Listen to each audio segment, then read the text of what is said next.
Alpha's First Christmas, a YA shifter romance short story by Debbie Civil, narrated by Millie Ann Shipe. Chapter 1. Bloggers. "We have a problem," my friend and pack member, Todd Preston, announced. My eyes slowly opened as I sat up in bed. Despite the room being pitch black, I could see Todd standing in the doorway, his hands fidgeting with the hem of his Gaming is for Rockstars t-shirt. "Another refugee?" I asked.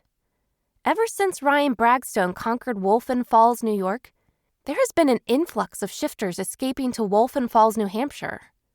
Kate and I were the only alphas strong enough to override the alpha bond Ryan Bragstone forced on his wolves. Despite the fact that our Empress raised the pack tax, we've been accepting every shifter who managed to escape. This wasn't the first time that one of my pack members had woken me up to give someone my blood. I didn't mind, since the longer the shifter stayed connected to Ryan Bragstone, the more likely that he'd send one of his enforcers after them. I didn't want to think of the families that didn't make it to us in time. "No," Todd said, his tone holding concern. "It's Patricia." Ugh. Patricia was Jeannie's mother, a human I had accidentally shifted in front of. The grief of losing a packmate and dealing with a hysterical mother was too much for my wolf. We allowed her to return to her life as long as she promised not to reveal our secret. She was afforded that mercy because Jeannie was mated to Blake. "What about Patricia?" I asked through a yawn. "Luke thought something was up with her, so I hacked her computer by tricking her into opening an email and clicking on a link. She likes doing makeup quizzes. My link didn't lead to a quiz, just a form asking for her first and last name and email address.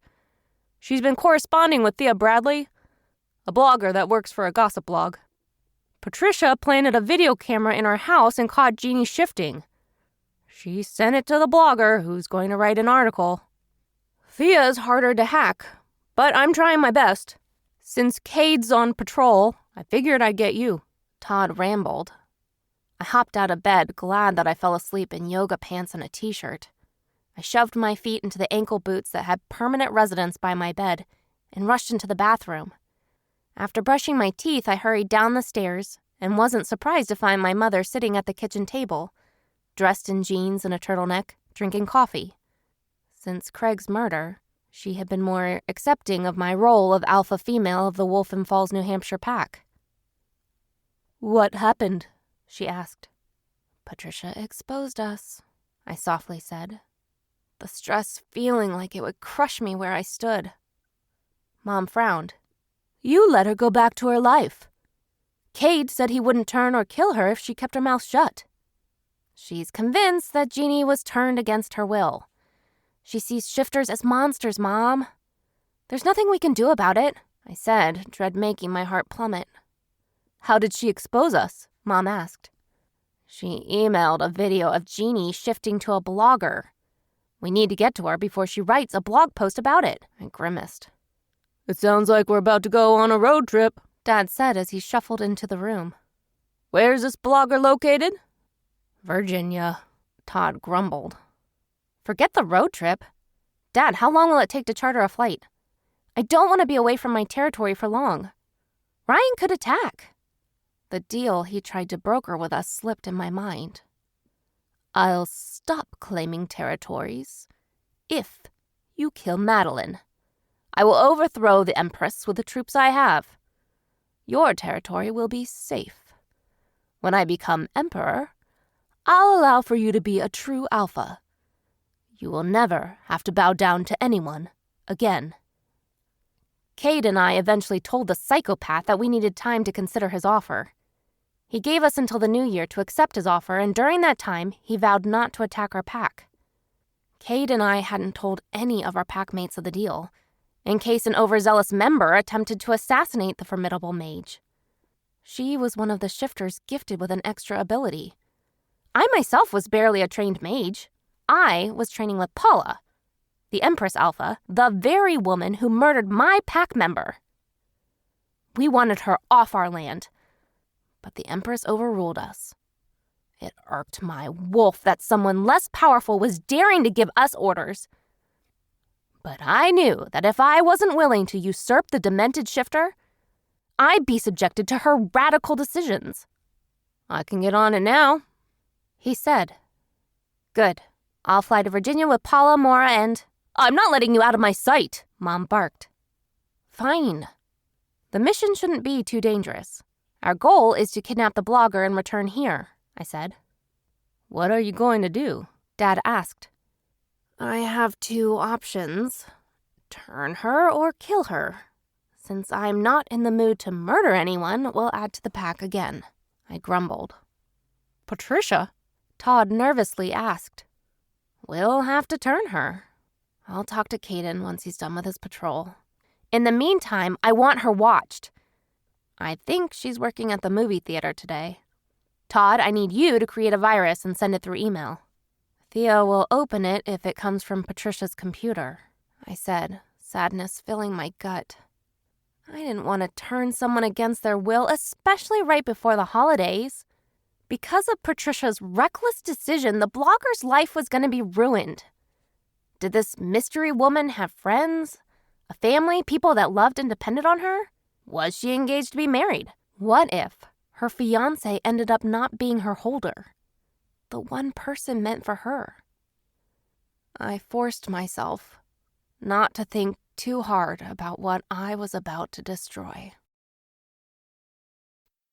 Chapter 2. A Letter to Santa. You finished your letter yet, Teddy? Thea asked her younger brother. He was sitting at the well-loved kitchen table staring into space. Her brother was 6, with chocolate brown eyes, dark, curly ringlets, and a stubborn streak that could slice through stone. A year ago, her mother rang her doorbell, and when she opened it, Teddy was standing there with 2 duffel bags by his feet. Her mother stood there, her arm around her latest catch, a doctor who had no interest raising stepchildren. Thea was barely 21, struggling to pay the bills with a horrid call center job and blogging for a website. She squeezed in the occasional college course whenever she could. Her studio wasn't big enough for her, let alone a growing boy. Santa's not real. Neil told me so, Teddy insisted. Neil was the no-good doctor her mother decided to marry. How dare he steal Santa from a kid who had to endure so much in his short life? If that pompous doctor was standing in front of her, Thea would have punched him in the face. How does he know? Thea challenged. He's a grown-up. He's the smartest person in the world. Mom told me so. Every time he mentioned Mother, dread filled Thea's heart, because she knew what was coming next. When's Mom coming back? Considering that her narcissistic mother happily signed her parental rights over to Thea, the answer was never. Teddy's inability to accept an outcome that he found unfavorable was the reason why he couldn't accept that she was gone. Oh, Teddy, we talked about this. Mom has decided to live with Neil, leaving you with me, Thea gently said. Teddy's eyes filled with annoyance. I know that, Thea. I just want to know when Mom's coming back. She isn't, honey. I'm sorry, Teddy shook his head. She is. It will probably be next year. Can I watch Avengers? Not until you do your homework. Santa's not real. I don't want to write a letter to him, Teddy complained. Why don't you write the letter and see what happens? Thea encouraged. The stubborn set to his jaw told Thea that she wasn't convincing her brother of anything. Okay, I'll have to bribe him. After you're done writing the letter, I'll take you to the arcade. Since the letter was a homework assignment, Teddy had to write it, despite his lack of belief. Thea plopped down on the edge of the bed she gave to Teddy. She slept on a blow-up mattress that sagged in the middle. She calculated what she could buy from the arcade. They'd stick to playing a couple of games. That was it. No way in hell she could afford to buy the overpriced pizza.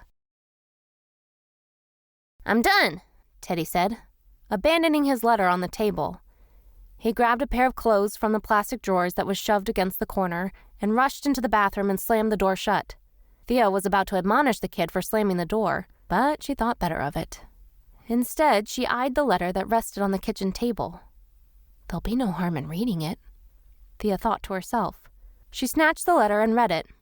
Dear Santa, I don't think you're real, but in case you are, I want a couple of things. I want Thea to be happy. My sister is the best sister in the world. She reads me bedtime stories and makes me macaroni and cheese and cookies, but she doesn't laugh much. I also want a Christmas tree and money to get Thea presents.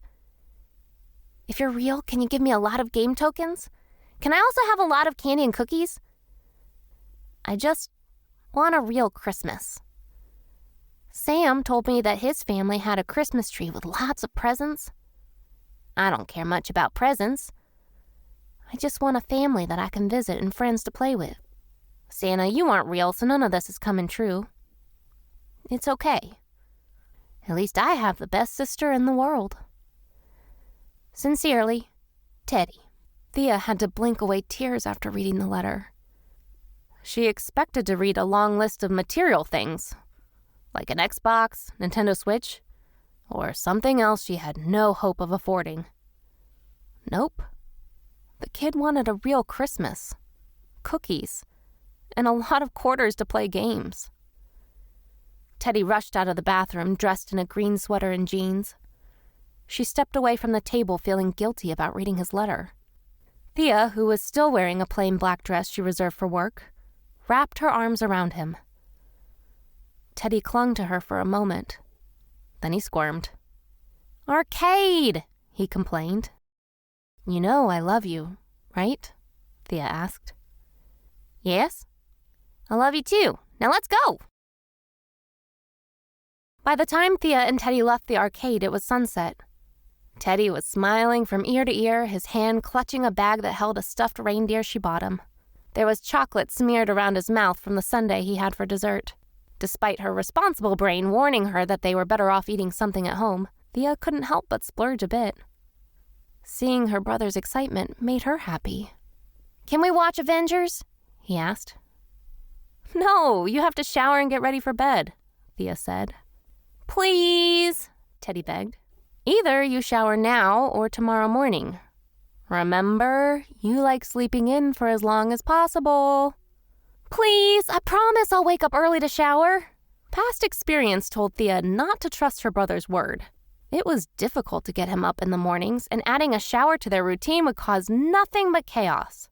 Besides, she needed to write the bogus article for the blog about shifters being real. The edited video that Patricia Maples, a delusional woman from New Hampshire, forwarded her was impressive. She could admit that. But seriously? It was obvious that Patricia was hungry for a big payday, which was unlikely. Sure, people would read the story and watch the video until something else happened, like a salacious affair between a politician and his secretary. Either way, her boss wanted her to work the story since she had better things to do. Cool car, Teddy said, gesturing to the limo parked in front of their building. Limo, Thea corrected. Can you get one of those? Teddy asked. Thea chuckled. No, buddy. Once I buy a car, it will be a sensible one, Thea said, startled when a brunette opened the apartment door and smiled at them. Here you go. It's better than you digging out your keys, she said in a southern accent. Thank you, Thea said, her eyes taking in the stranger. First the stretched limo, then a stranger standing by the door. Was one of her neighbors getting married or splurging for a party? Thea, mind your own business, she told herself. It's the least I can do, the woman said, which was strange.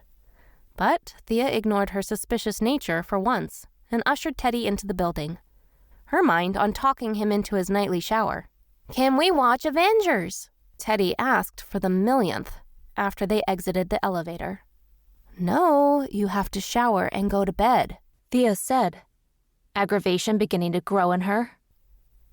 She wanted to give in, but was forced to be the responsible parent instead of the fun older sister.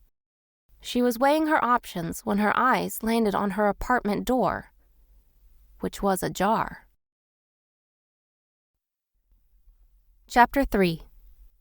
The Offer. We arrived in Lynchburg, Virginia by sunset that afternoon. I guess when you had money and a Dragon King felt terribly about betraying us, flights were easy to arrange. Since no one trusted Paula as far as they could throw her, they insisted I take Jolene and Todd, my mother, Maura, and money-grubbing Larry's mate Roxanne on the trip. I thought it was overkill, but wanted to put my soulmate at ease. Cooper, the dragon who was in charge of driving us, parked the limo in front of the apartment building. Since Maura was accustomed to sneaking in and out of places unseen, the lion shifter went to Thea Bradley's apartment to investigate. She returned a couple minutes later and waved us out of the car. "Paula, stay with Cooper," I ordered. "You heard the Empress. I have to stay by your side," she huffed. "I highly doubt Thea Bradley will be a threat to me. Besides, you need to keep an eye on Cooper in case he double-crosses us," I lied. In truth, I knew that the insufferable woman would make the odds of convincing Thea to come with us less likely. Paula glared at me. "Make the submissives watch the dragon. They'll be no help to you in a fight." "They have names," I snapped, hating that the beta was so self-righteous. "We need to get going," my mother said before sliding out of the limo. I followed suit, knowing that Paula wasn't going to disobey me. I could use an alpha command on her. Todd, Jolene, and Roxanne joined us on the sidewalk. Maura's eyes were filled with determination. "Our Mark has a child, or is caring for one. I say we threaten the child's life to force her obedience," the former assassin suggested. I shook my head. "We'll just tell her to send her brother home. Then we'll discuss things with her." "My way is more efficient," Maura argued. "I'm not a cruel alpha female," I reminded her. "Roxanne, I want you to wait out here and warn us when Thea and her brother come." "Okay," Roxanne said, pulling her iPhone out of the pocket of her sweatpants. "Maura, lead the way." "The kid definitely lives here," Jolene said after taking a sniff. The studio apartment was so small that it felt suffocating with Todd, Jolene, Maura, my mother, and I standing in it.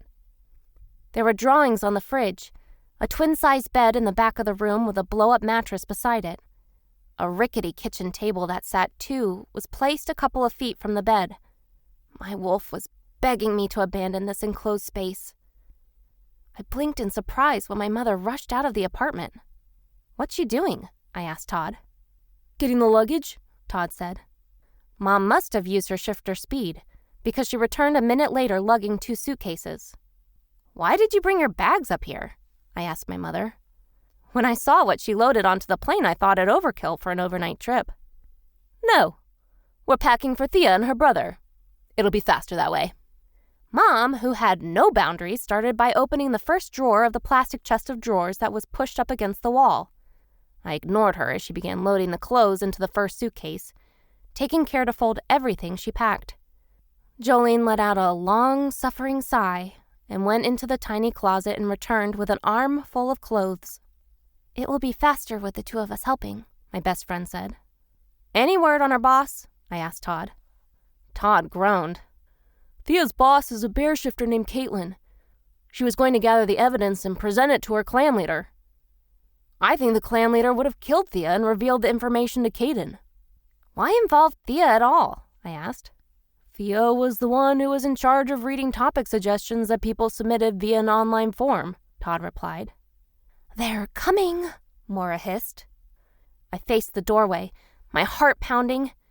It wasn't every day that I had the displeasure of ruining a human's life. "Teddy, wait!" Thea shouted. But the adorable little boy ran into the apartment and nearly collided with me. He had a ring of chocolate around his mouth and a bag in his small hand. His friendly brown eyes met mine, and my heart melted. "Hey, Teddy, I'm Summer," I said as Thea rushed into the room. She was gorgeous, with olive skin and curly raven hair. Her eyes were sea green. She was dressed casually in a plain dress. "Who are you people?" she demanded, her fear making my heart tighten. "The kid live here," Maura demanded. Who wants to know? Thea asked, her eyes taking in the strangers in her apartment. When she spotted Jolene and my mother packing up her things, she stiffened. Stop that! Get your hands out of my stuff! Thea, you know the video Patricia sent you? What does some hoax about a werewolf have to do with you people breaking into my apartment? It was so easy to turn around and leave the poor woman alone. But if I left her to the mercy of Caitlin's clan leader, he might choose to kill her instead of turning her. Thea, who are they? Teddy asked, his body pressing to his sister's side. I forced myself to ignore Teddy. It's real.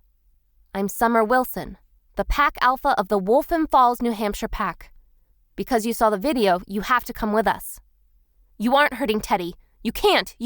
We aren't gonna hurt you or the kid. But Caitlin's clan leader might. It's a long story that we can tell you once we get to the hotel. You either go willingly, or we knock you out, Maura said. You aren't really shifters, Thea said, disbelief on her face. Maura lifted a hand and shifted it into a lion paw. Teddy let out a scream and clung to his sister, whose green eyes grew hard. Fine. I'll come with you, but you leave Teddy here. I have a friend who can take care of him. You're his legal guardian? My mother gently asked. Yes, Thea replied. Then he comes with us. Don't you worry. We won't hurt you. My daughter would never harm an innocent. My mother's faith in me made my heart ache. We butted heads on many occasions, but I valued her opinions. Chapter 4. New Pack Members. Luke Tarmeso's wolf was on edge, pushing at him to allow a shift. Since he was currently in his alpha male's kitchen, babysitting some of the pack children, he ignored the urge. Nina, an orphan child who lived with Todd's family, half-heartedly scribbled in a coloring book. Luke felt for the kid, who rarely smiled and was haunted by nightmares of the slaughter Ryan Bragstone brought on the Wolfen Falls, New York pack. He had taken lives in hopes of conquering one of Empress Annabelle's largest wolf territories, and it rankled that he succeeded. The vastness of the shifter town made it difficult to mount an attack. Luke was positive that sooner or later the packs would be called to fight a bloody war, so that a detached ruler could keep her power. If he had his way, he'd topple the Wolfen Empire and allow each alpha to run their own territory how they saw fit. Can we play outside? Gabby, the daughter of Tracy and Leonard, two refugee shifters who had recently joined the pack, asked. Her parents were preparing a diner they had purchased for a grand reopening. It was on the tip of Luke's tongue to say yes, when his alpha, Caden, stormed into the room, his red eyes telling Luke about his lack of sleep. Blake and Jeannie come here yet? He asked, an edge to his voice. No, Luke said. Has Larry brought in Patricia yet? Luke wanted to ask what was going on, but his charges were in earshot. Nina's fearful eyes landed on Caden. Are we under attack? Her fear gutted Luke, who hated the thought of children living through the terror the young girl had. No, Caden said.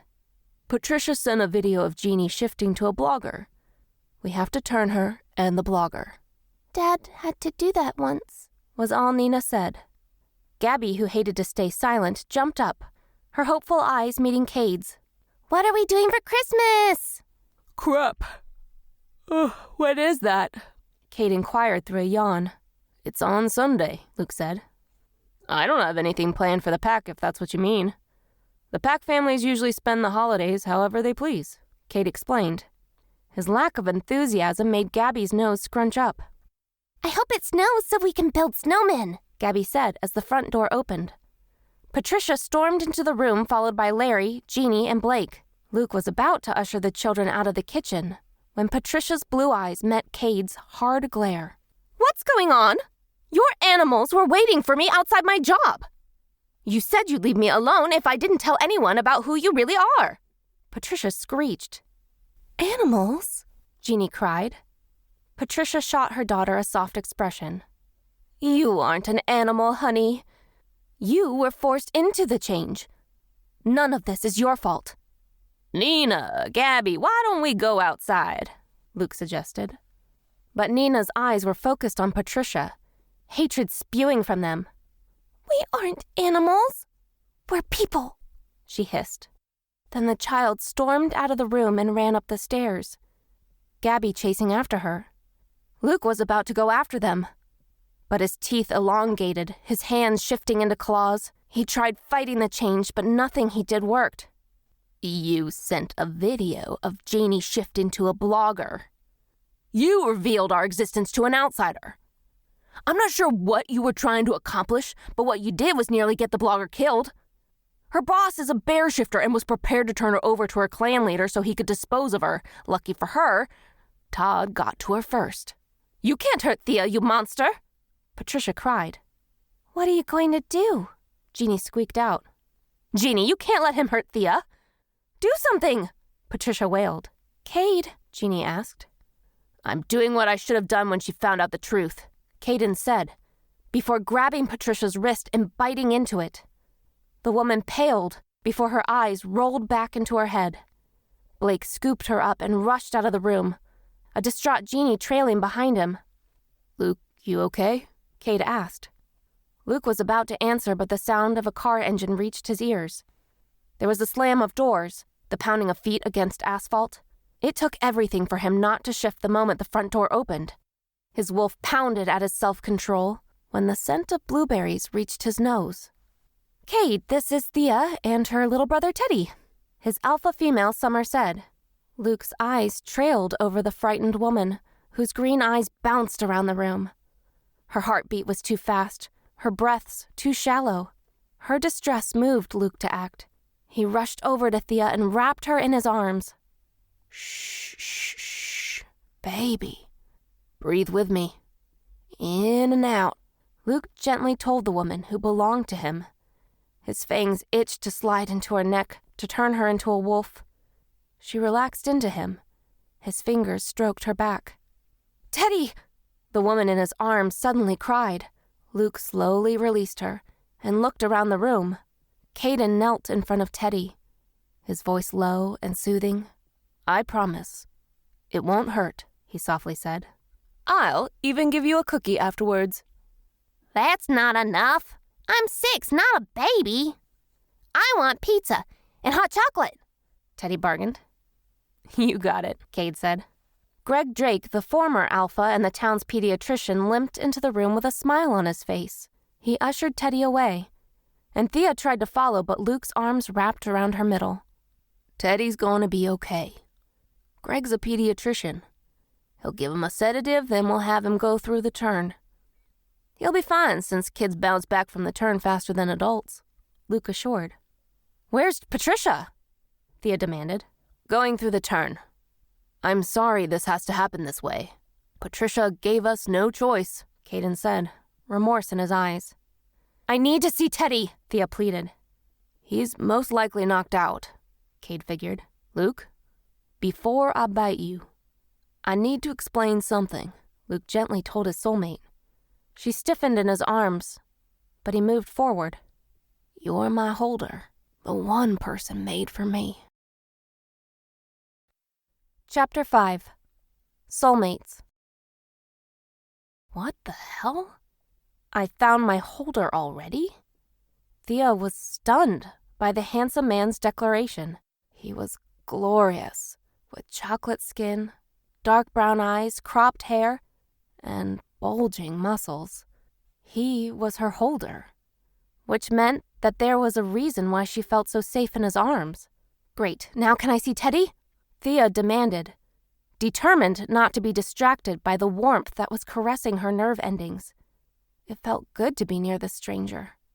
"After I bite you, you can see Teddy. I promise," Luke whispered, his breath against her ear making her tremble.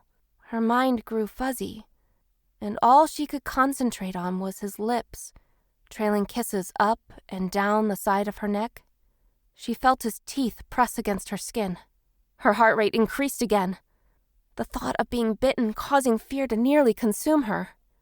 Thea was about to fight against Luke's hold when he spoke. Shh, shh, shh, shh, baby. You know I'll never hurt you. I'm sorry it has to be this way. I'm sorry I couldn't woo you into this life. But I'll do everything I can to make things up to you," he said, before pain filled her body, and she lost consciousness. Thea's eyes slowly opened, her muscles aching as if she was recovering from the flu. Her mouth was dry and her vision was blurry. She cautiously sat up, her head swimming from the effort. "You're awake," a man said. Her vision cleared and her memories swarmed her mind. Right. Thanks to a selfish witch, she was now a shifter. She eyed Luke, her holder.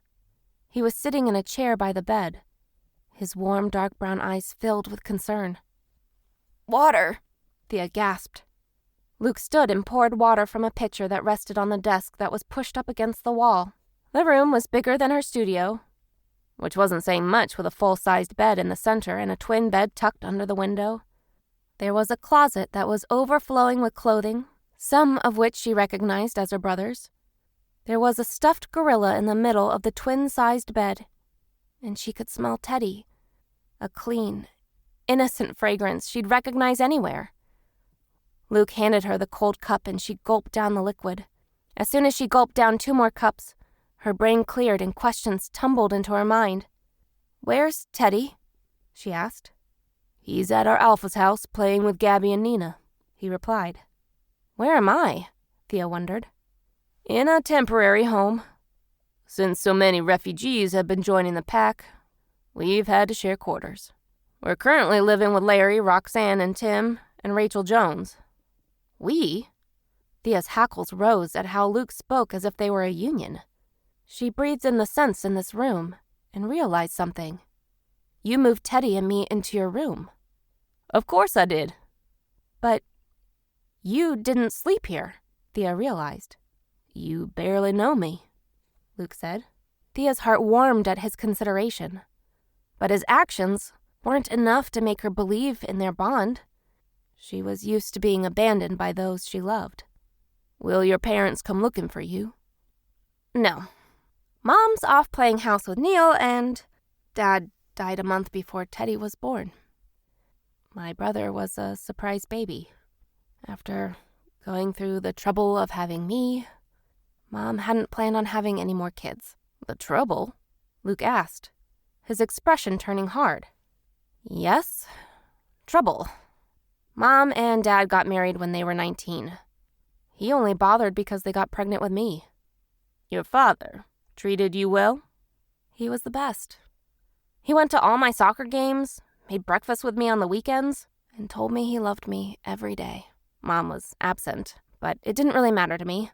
After Dad was killed in a car accident, Wait a second, what about you? Thea didn't want to delve into the many arguments she had with her mother, who wrongfully blamed her for the accident. Her mother was 8 months pregnant and had a craving for a cheeseburger. It was nearing 10:30 and Thea was fast asleep. So her father went to get the food.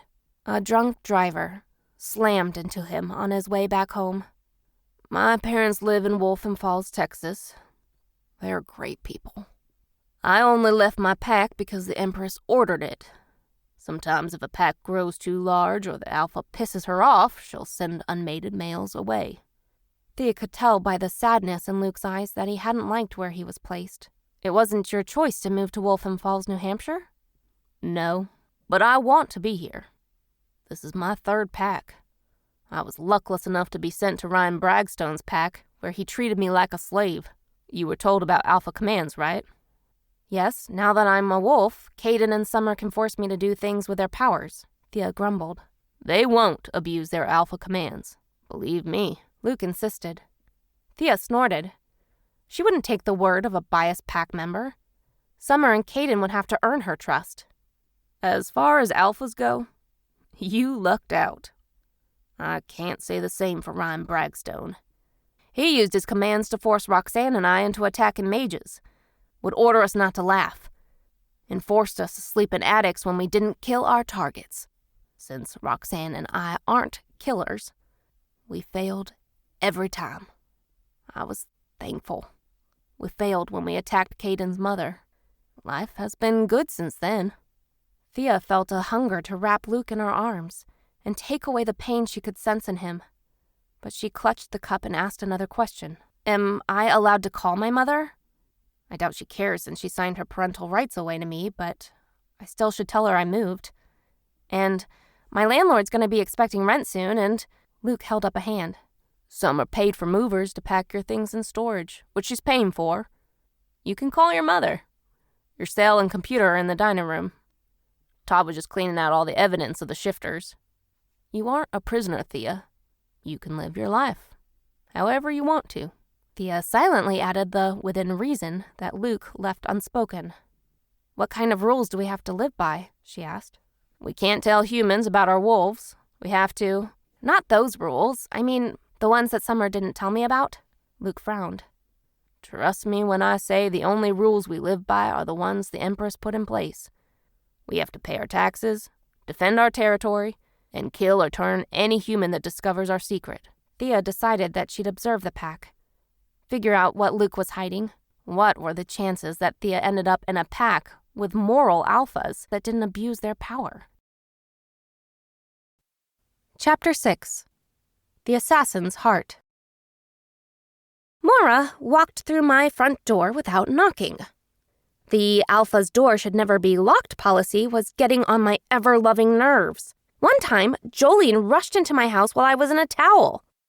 Maura held a crumpled paper in her hands, her uncomfortable expression causing me to sit up. It was Friday afternoon, 2 days before Christmas. I was in the middle of writing the ingredients for the apple pie I planned on making for Christmas dinner. Cade, my parents, and me were planning on having dinner together. I'm here to do my good deed for the month, she declared. Good deed? I asked, confused. It's my way of getting into the role of the good shifter. I swiped this letter Teddy wrote to Santa Claus. I think we can make his Christmas wish come true. I held out my hand and scanned the letter, my heart aching at the kid's thoughtfulness. We don't have control over Thea's happiness, I pointed out. Maura waved my comment off. Luke can manage that. They spent all of yesterday spending time together. I'm sure she's smitten by now. I'm talking about the other things on the list. A real Christmas? Half of the pack are displaced shifters who were chased out of their territory. You really think they'll want to celebrate? Maura sighed. Summer, part of being an alpha is bringing your pack together. My alpha brought us together by having us hunt together. Since you aren't in the business of offering your services for hire, a Christmas party seems adequate enough. In fact, make an obnoxiously big deal of all the holidays. I'll have to talk to Caden. We need to hold the party at his house and... Nonsense! Ask Leonard and Tracy if you can hold the party at the Wolf and Falls Diner. The renovations are done and they can cater the event. You can even pay them for it, Maura insisted. I don't want to inconvenience them, Just do it. Trust me, Summer, this party will be great. I'll text Luke to see if he has any ideas. You should go shopping. Buy the kids stockings and presents and... Cade walked through the front door, interrupting Maura's speech. His fatigued eyes met mine and my chest ached. Despite the fact I was trying to take on more responsibility, my soulmate did the brunt of the work. He was more experienced and wasn't burdened by going to class. He made the difficult decision to complete his coursework online to give him more time to work on the plan to build more houses for our new pack members. Thanks to an inheritance I got from my father's deceased fiancé, who was murdered 2 years ago, I was able to pay the pack taxes and bankroll the construction of apartment buildings. We had a feeling that more wolves would continue to flock to us, and our pack was already living in close quarters. What's going on? Cade asked Maura. Summer and I were about to go to the Wolf and Diner to speak to Leonard and Tracy. She's organizing a pack Christmas party, Maura brightly said. Cade sighed. That's thoughtful. What time will this party be? Around noon on Christmas Day, Maura breathed. We're going to find a damn big Christmas tree and stuff a bunch of presents under it. Maura's good deed for the month is making Teddy's wishes come true, I flatly said, handing Caden the list. He shot me a smile after reading the 6-year-old's words. It's a good idea. I've been so busy I haven't given much thought to it. You okay to take charge of this? I am, I said, before pulling my holder into my arms. Uncaring of my audience, I planted a tender kiss on his lips, my wolf begging for me to deepen the kiss. We held off on completing the bond, since my parents wouldn't be thrilled with us moving in before I graduated high school. But I didn't care about their opinions. I was determined to complete the bond after my 18th birthday. Cade held me close, his hand slipping under my t-shirt so he could caress my lower back. "I've missed you, beautiful," he softly told me. "I've missed you too, handsome. We still on for Monday?" "Sure are," he said, confirming our date. He scheduled in dates on Monday nights, and no one was to bother us, unless a refugee escaped onto our territory. "Where are your parents?" "At their counseling session," I said, thinking that the situation was bizarre. It wasn't every day that your divorced parents discovered that they were soulmates. "Let's start planning," Cade said. The outlet mall was an hour away. During the drive, Cade and I held hands as we listened to the radio. A quick text to Leonard confirmed that it was all right for us to use his diner. He volunteered to prepare a couple of turkeys and glazed hams and stuffing for the occasion. I promised the couple I would reach out to a few of the pack members to see if desserts and appetizers could be made. This was the moment I missed Camille, my beta female and Cade's twin sister. She was still away with her soulmate, David, a traumatized shifter who feared his bond with her. Thinking of Cade's sister only made me think of my own. She had been kidnapped by the Dragon King, who hoped she was a match for one of his men. She would participate in a sort of meet and greet with his men. If she wasn't a match to any of them, she'd be sent back to us. I hoped that she'd be home soon, so my mother could finally relax. It wasn't enough to know that Cheyenne was safe. Caden parked in the garage that was attached to the mall and opened my door. We linked hands and made our way into the madhouse that was the mall. We went into various stores, picking out gifts, trying on horrid Christmas hats and ugly sweaters. After 3 hours of purchasing gifts for our pack, we went into a party store and bought Christmas ornaments and lights for the tree that Blake managed to find. By the time the shopping trip was over, I never laughed so hard or smiled so much. It was truly beautiful to spend quality time with my soulmate without fear of an attack or refugees running to our land for sanctuary. For 5 hours, we were Caden Drake and Summer Wilson, 2 teenagers who were madly in love. Chapter 7. First Snow. "Thea, come see!" Teddy shrieked on Christmas Eve. It was 8 a.m. and the kid was already full of energy. She put her coffee cup on the kitchen island and got to her feet. The achy feeling had long vanished, and now her body felt sensitive, as if a breeze brushing against her skin could cause her excruciating pain. But her little brother bounced back, his enthusiasm for being a shifter blowing her mind. Thea left the kitchen and passed the staircase and went down the hallway that led to the back door. She stepped through it and spotted her brother skipping around the backyard, catching snowflakes. Luke grinned at the kid, his face tilted to the sky as if he could catch snow on his tongue.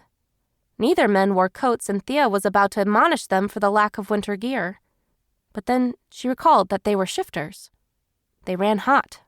"Hey, Teddy," she greeted, her sneaker-cladded feet traversing the dusting on the grass. She held open her arms and her brother rushed into them, his grip strong. Thea pressed a kiss to the top of his damp curls. "Thea, watch!" Teddy pulled away from her and bolted toward Luke at shifter speed. Luke let out an exaggerated cry as soon as Teddy tackled his legs. He fell to the ground, letting out a mock cry of pain. The ball of energy popped back to his feet, waving his fists in the air. "I beat him again!" "You can't beat me," Thea said, right before she rushed at her brother and began tickling his sides. His high-pitched sounds of laughter made her heart fill with joy. "Teddy, let's get her!" Luke shouted before he rushed for Thea. She let out an exaggerated screech and fell onto the snow. Luke squatted over her, and his fingers began trailing up and down her sides. Thea's breath hitched, his closeness giving her the urge to kiss him. Her eyes wandered to his lips, her mouth beginning to water. "I hate to interrupt the fun. Thea, would you like to join us? We're baking Christmas cookies at the Alpha's house," Roxanne offered. Luke straightened and held out a hand. Thea took his hand and he pulled her to her feet. "Cookies? Can I come?" Teddy pleaded.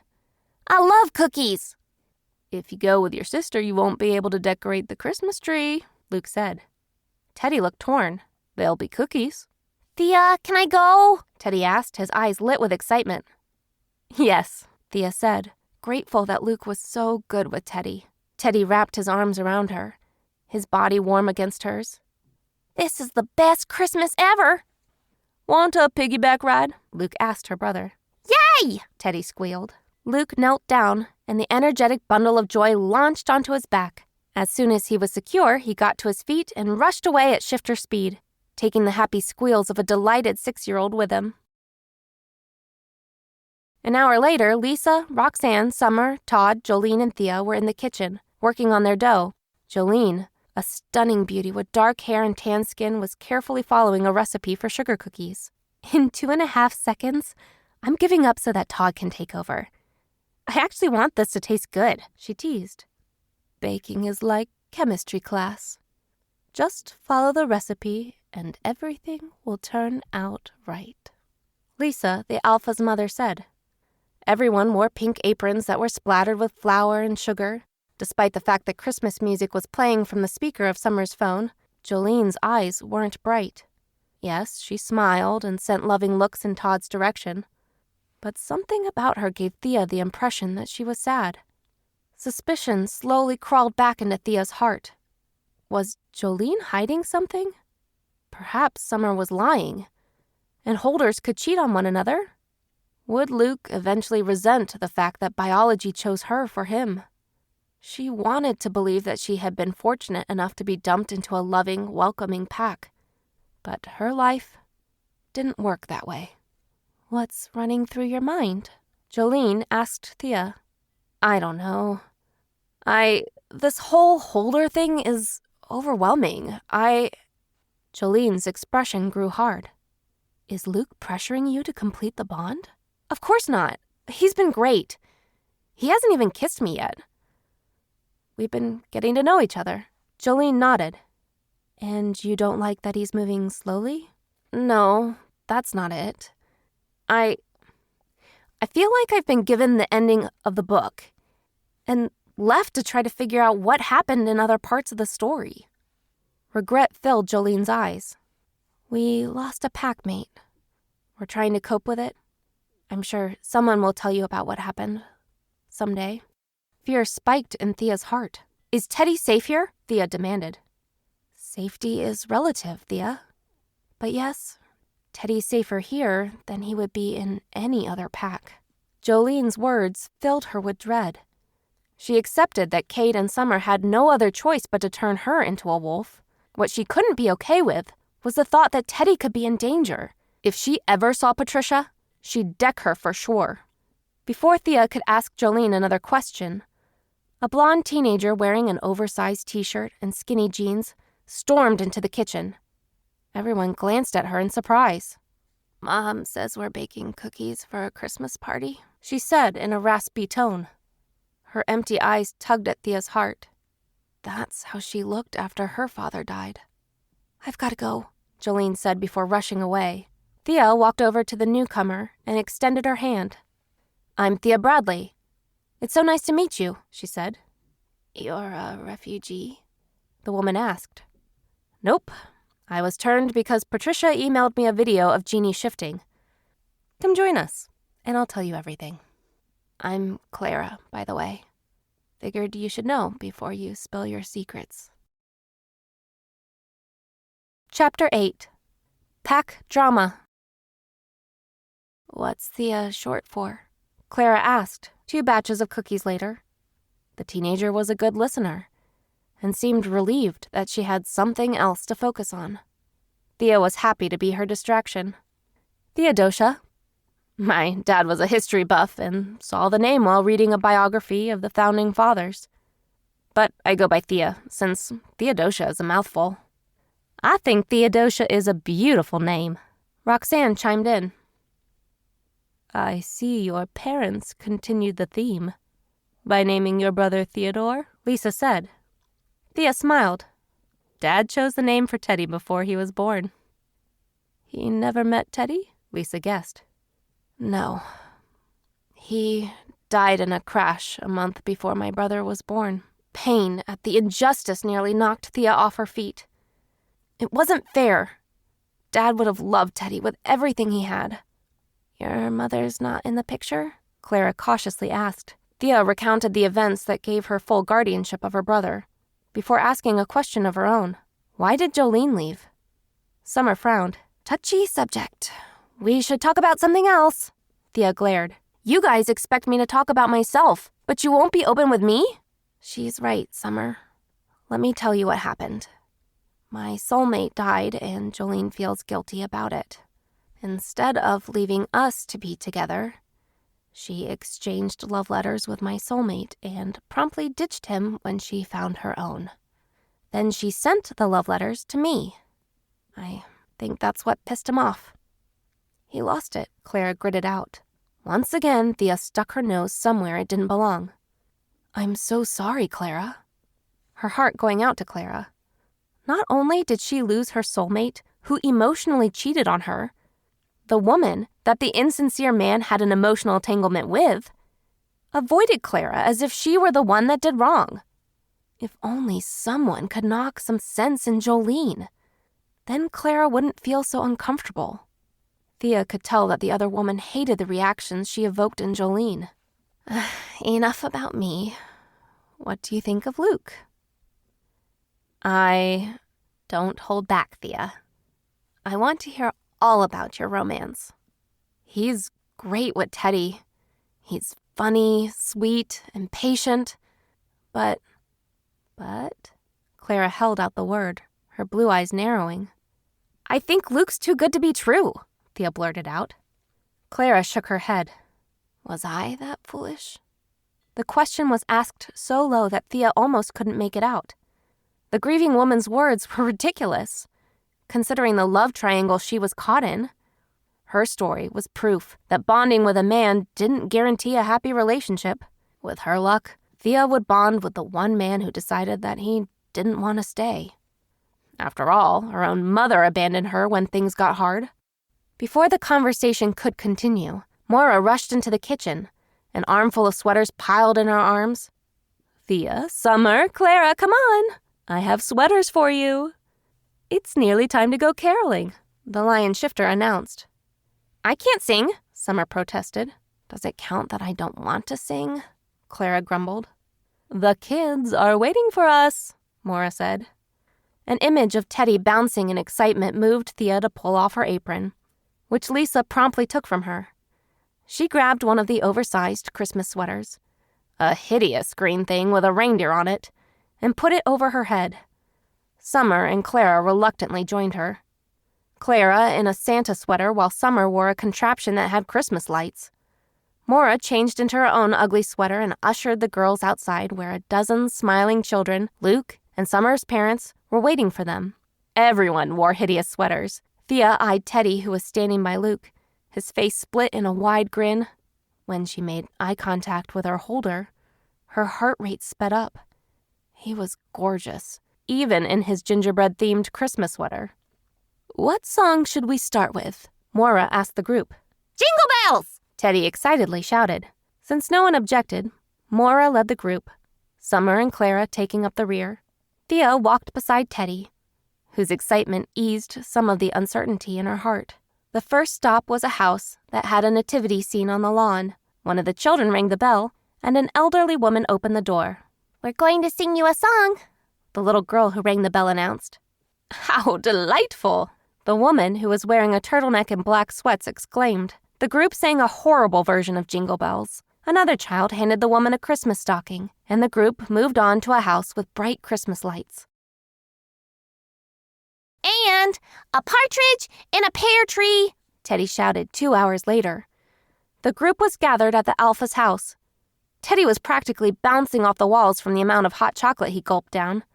Luke made the mistake of teaching the children the 12 Days of Christmas song. The kids were so competitive that they were trying to see who remembered the song best. On the second day of Christmas, my true love gave to me, Luke sang.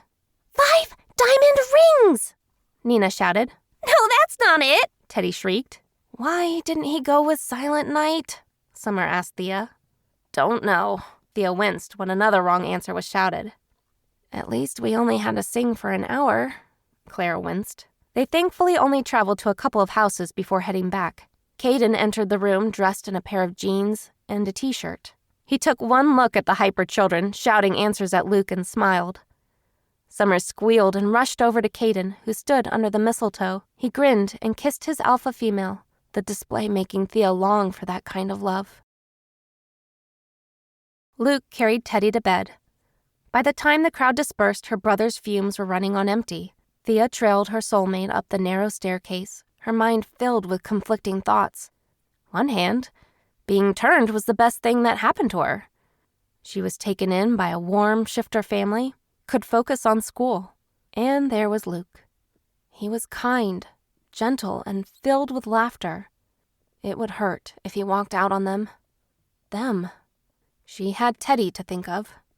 With worries filling her mind, she followed Luke into the bedroom she shared with Teddy. He gently placed the sleeping child on the bed and pulled off his shoes. Teddy's eyes fluttered open. Bedtime story, he tiredly said. Pajamas first, little man, Luke said. I have something for you. Luke rushed out of the room and returned moments later with 2 gift bags. He handed one to each of them. You didn't have to do that, Thea said, her heart warming. I saw this and thought of you, Luke replied, a grin on his face. She unearthed a green robe and a pajama set decorated with reindeer. Teddy shrieked upon discovering his pajamas. Thank you, Luke. This is the best Christmas ever. Despite the worries that plagued Thea, she couldn't help but think that it was true. This was beginning to be the best Christmas ever. Chapter 9. Mistletoe. Thea, time to wake up, Luke said. She bolted upright, her heart hammering in her chest. Luke stood there, his eyes radiating joy. He was wearing sweatpants and a tight black shirt. Thea, who was wearing the Christmas pajamas he had given to her, felt terribly. She hadn't been able to buy anything for Luke. Between the baking, her fatigue from the turn, and adjusting to a new pack, the time just ran away from her. What time is it? Thea asked through a stifled yawn. It's 10. Teddy's downstairs with the others. We'll let you sleep in. Okay, Thea said before dragging herself out of bed. She eyed the suitcase that held her things and decided to wear her best outfit. I'll leave you so you can get dressed. After Luke left, Thea hated to admit that she missed him. After showering and changing into a pair of black jeans and a green sweater, Thea rushed out of the room and nearly ran Luke over. He laughed and wrapped his arms around her. Thea glanced up into Luke's warm, dark eyes and her heart nearly melted. Look up, baby, Luke said in a husky tone. What? Thea squeaked, her brain going fuzzy. Baby, look up. Thea looked up and discovered that she was standing under mistletoe. Thea felt nervous, uncertainty, fear, exhilaration, and desire all at once. She tilted her head up and allowed Luke's luscious lips to meet hers in a passionate kiss. Her instincts took over, her tongue delving into his mouth. His arms around her felt like an oasis. Wait! No! Just like that, suspicion slammed into her. Thea pulled away and shook her head. Luke, I heard about Clara and her holder. They were in love and he cheated. This bond doesn't guarantee a happily ever after. Shh, baby. I know this is new for you. I'm not asking you for forever. I'm asking you to take things one day at a time. One day at a time? Thea asked, hope filling her heart. Give me the chance to show you that I'm not going anywhere, he told her, sincerity in his eyes. Thea believed every word he said. Her soul craved him in a way that terrified her. Theodosia Margaret Bradley was strong, fearless, and conquered challenges. She didn't shy away from love because she was afraid of being abandoned. She'd make things work with Luke. Was she ready to bond with him this instant? No. But he was asking for one day at a time, and she could give it to him. Okay, Thea breathlessly said, before she wrapped her arms around Luke's neck and pressed her lips against his. Thea, Teddy, Luke, Roxanne, Larry, Clara, and her parents, Tim and Rachel, walked to the diner. It was only 2 blocks from Tim and Rachel's abode, and the snow had all but melted. Thea held hands with Luke the entire way, her brother swinging his arms as he walked ahead of them. When they approached the diner, the door was being held open by Todd, who was wearing a button-down shirt and jeans. "Merry Christmas," he told the group of them, his eyes filled with excitement. Teddy rushed through the door and let out an excited squeal. Thea entered the diner and saw Greg dressed as Santa and his wife Lisa in a Mrs. Claus costume. Greg stood beside a cart, piled with Christmas stockings. "Ho, ho, ho! Merry Christmas, young man! I have something special for you," Greg said, before handing Teddy a stocking that Thea feared was stuffed with candy. "Thank you, Santa," Teddy said before running to the booth that held his new friends. Greg handed each of them a stocking with a reindeer on its front. Thea's suspicions were confirmed when she peeked inside and discovered the mini candy bars that were stuffed inside. She glanced around the place and spotted the cookie table was the table closest to the hostess stand. There were holiday-themed cookie jars holding different kinds of cookies. "Now that's what I'm talking about," Luke cheered when he spotted the treats. Chuckling, she allowed her soulmate to usher her to the cookie table.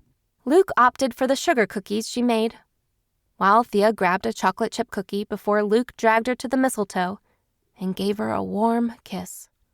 After they came up for air, they sat at a table with Clara and Maura. Neither woman looked ecstatic to be there, but that didn't dampen Thea's mood. Teddy was laughing and enjoying himself just like any 6-year-old should. Thea smiled at the pack members who took selfies by the Christmas tree, which was overflowing with gifts. In fact, all the presents couldn't fit, so stacks of presents were leaned against the wall. Caden and Summer stood by the tree, their hands intertwined. "This is so amazing. Whose idea was this?" Thea wondered. Maura grinned. "I read your brother's Christmas letter and decided that giving him a real Christmas would be my good deed for the month. Luke, Caden, Summer, and I brainstormed all of this." "The mistletoe was my idea," Luke said, his wink making Thea's heart clench. "You guys did all this for my brother?" Thea asked in amazement. "He's Pack," Maura replied, as if the reason was obvious. In that moment, Thea felt like hugging Patricia for what she did. Without the video, she wouldn't have had a Christmas filled with love, joy, and laughter. Chapter 10. Pack. "Merry Christmas, Teddy," I said, handing him his box.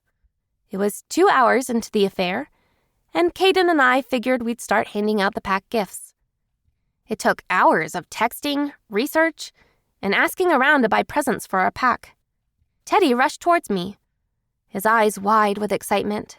Instead of grabbing the wrapped box, he wrapped his arms around my waist. I had to quickly hand the box to Caden before the kid got his eye poked out. I held Teddy close, my heart full of love. "Thank you, Summer," he said. "You're welcome, sweetheart." "Now, aren't you going to open up your gift?" I asked. Teddy stepped back, and Caden handed him the gift. Teddy tore the wrapping paper and squealed when he received a jar filled with arcade game tokens. "Yes! Best Christmas ever!" he cheered. After Jolene took a picture of the 3 of us, I yanked the next box from the mountains around us. I read the next name with cheer. Roxanne rushed over to us and opened a bath set. "Thank you. This means a lot," Roxanne told us before kissing my cheek. I gave her a hug, and Jolene continued her photography duties. After the last gift was given, a wallet for money-grubbing Larry, Caden wrapped an arm around me. His touch caused my gums to itch. The desire to complete the bond was burning hotter the longer I held my wolf off. But I didn't want to bond with Caden and live separately. Once I made him mine, I'd be sleeping in his arms every night. Since I wasn't 18, that wasn't going to happen. "Let's get out of here," he said. I looked around and saw that people were starting to leave the diner. Thankfully, people were helping with the cleanup. I waved at my friend Zach, who was picking up empty paper cups and plates. "Sounds good," I said. We walked out into the sunset, the wind buffeting my skin. Before I was a shifter, the wind would have caused me to don a scarf, hats, and a winter coat, but I was wearing a thick sweater. We walked the 5 blocks to my house, which was empty. Mom and Dad were still at the diner. I eyed the front door, excitement making my pulse race. But Caden shook his head and led me to my backyard, which was thankfully absent of the trash that used to litter it. I blinked in surprise when I discovered a quilt lying on the grass, each end being weighed down by a vase of red roses. There was a basket of snacks in the center. I smiled at the lovely roses. "Cade," I said, grinning. "A picnic?" Cade's arm left my shoulders and he cupped my face. "This spot is important to me. This is where I first realized that you were mine. Clara was supposed to befriend you, but she screwed it up. I went to your house in wolf form to be certain that you weren't a threat to my pack. The moment I sensed you, I wanted to barge into your house and make you mine, but I held back because I didn't want to scare you. I sat here in this very spot all night, trying to think of what I'd say to you. But when I was finally in front of you, I choked and you flipped me off. Summer, knowing you has made my life thrilling, exciting, and challenging. Every day I'm grateful that you're my other half, my everything. Summer Wilson, I will love you every day of my life." His gentle words brought tears to my eyes.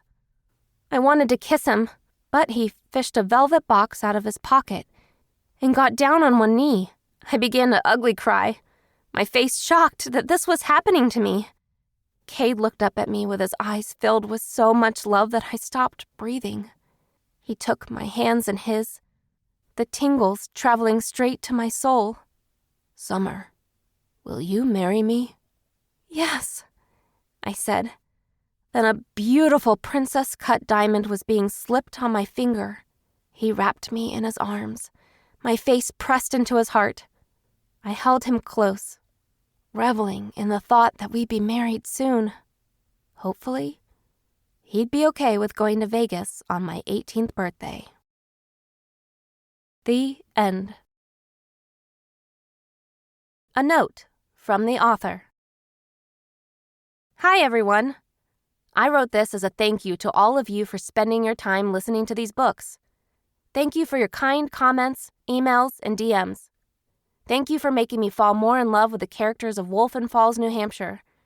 I promise there will be more books in this series. After all, a lot of eligible bachelors are desperate to join Cade and Summer's pack. Happy holidays, Debbie. Thank you for listening to Alpha's First Christmas, a YA shifter romance short story by Debbie Civil. Copyright 2022 by Debbie Civil. Narrated by Millie Ann Shipe.